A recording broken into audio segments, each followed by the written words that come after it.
Okay, so this time we're reading Ruin and Rising, which is the third book in the Grisha-verse series by Leigh Bardugo. I think that's how you say it.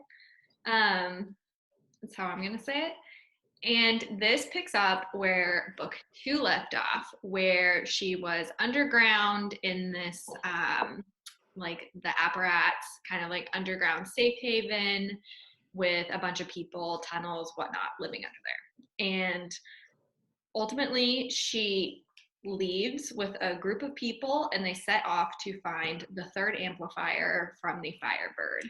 So it's really her, Mal, and Tamar, Toila, and another group of other Grisha and other people that they've accumulated, like kind of friends, really.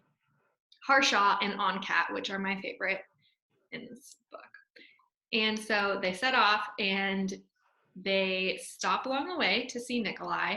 And then the rest of the book is really focused on their quest to find the Firebird and to resolve this whole issue with the Darkling. It's the third book in the series and it's the final book. And it does end with an ending to their story.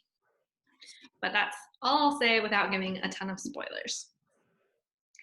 So my rating for this book specifically would be the highest in the series. I'd say this one would be an A- because it's captivating. There's a lot going on in this book. There's a ton more action than the first two, in my opinion.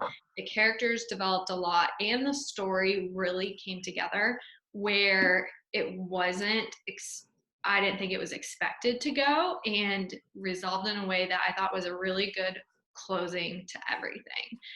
She didn't leave a bunch of loose ends. She wrapped everything up and provided, I thought, a really good story along the way. So A- for the third book. How about you, Liz? So I agree with everything that you said. I think things took off. We got to see more of my favorite character that I'm just obsessed with. And I give this one a B though. And I think part of the problem is like hindsight, because I've read the other two like follow-on series after this.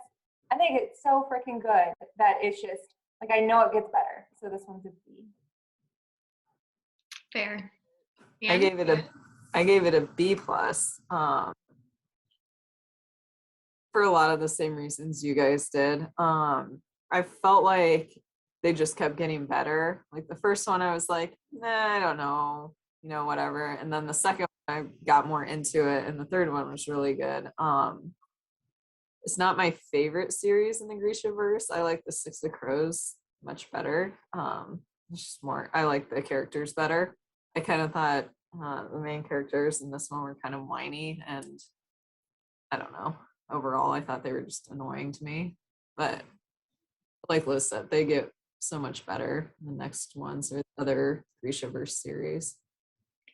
So I would rate this whole series overall, all of Grisha-verse, Shadow and Bone. What's the second one? Siege and Storm. Yeah, Siege and Storm, Ruin and Rising. Overall as a series, I have to do B-. Like, I would recommend it to people who like YA novels in this genre, YA fantasy, but I did not stay up late reading it. I was not captivated throughout. I basically read the first book and then I was like, I have to finish. So I read them all, and I'm glad I did because the story like rounded out quite well. But it's not one to where you can't put it down or get really connected to the characters. Like Anne said, Alina is quite whiny. Mal actually has some whiny points too, and they're not really captivating in themselves. Yeah, I would agree. The main characters weren't my favorite in this series, but I do like the other series a lot. How would you rate the series overall? Overall, probably a B plus. I don't know if I would read it again. It wasn't like ACOTAR or like something where I really was attached to the characters. Like Blood and Ash, I would read again. But this, I don't know if I would read it again. Yeah. They're super pretty though. Like that's the fifth one or fourth one. Approve of your artistic choices, Leigh Bardugo. Liz, what would you rate the series overall? Overall, I'd rate it a B. I wouldn't read it again. I'd read Six of Crows again, though. Like, that one, I always felt like so connected to that group. But this one, yeah, I found the characters like annoying, and you need to read it to set it up for the other like series, but yeah, one and done for me. I agree. Okay, let's break into spoilers.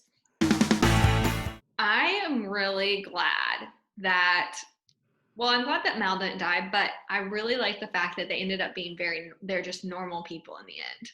Because it was this whole thing of rising to power and kind of getting sucked into that world and, oh, I'm such a great tracker and blah, blah. And then in the end, they're just two normal people who lived normal lives past the whole dying thing. But I liked that part. I want him to die so many times. He's so annoying. Mal? Yes. I don't know. They were both annoying to me, but I disliked that Nikolai wasn't in this a lot in the last book. I wish that he would make more of a presence, but Nicholas my favorite. he was I my love that man. I liked Harshar too, but he got killed. And But Cat's okay. that's true. That was the saving grace of that whole little duo. I was gonna also say something else. Oh, I liked that she included the after too, so you kind of knew how their lives played out versus just like the end of the adventure. oh yeah. I kind of wonder about that with Akatar. Like, I wish that she would either A, write more books, or B, like have an ending to where like you knew the rest of their stories. She's gonna write more books. Leave her alone. About Leave Elaine. Sarah Moss alone. I know Elaine books. No. Okay. Yeah. It's gonna be Elaine, I feel like. Mm-hmm. But I am diving in. I'm gonna start Six of Crows tomorrow, and I ordered Crooked Kingdom. It'll get here next week, so then we can do those future reviews. You better like Six of Crows. There's a bunch of good ones. What did you think about the last what was it? Like the third Amplifier? Yeah. Being Mal, I thought it made a lot of sense because you knew that he was somewhat different. Like he was able to track all these things. He just had a sense. And I was so annoyed, like in book 2, where I'm like, is he Grisha? Like, is he special? And I liked the backstory of like Montserrat or that guy being his descendant and how it intertwined with Bagra and the Dark Lane. I liked that aspect, how it wasn't an actual tangible thing at the end. It was Mal.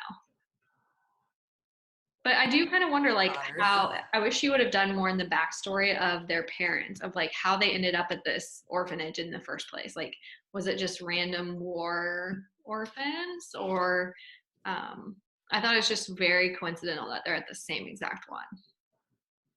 That never gets resolved No. in any of the books. But that's one of the things that I liked too about the book, and that I think I like in a lot of the books is like when you get like random like flashes or insights into how stuff like generations ago has like fed in. Like it's not just like one static story, right? Like it's been going on for like 100 years or hundreds of years in this case.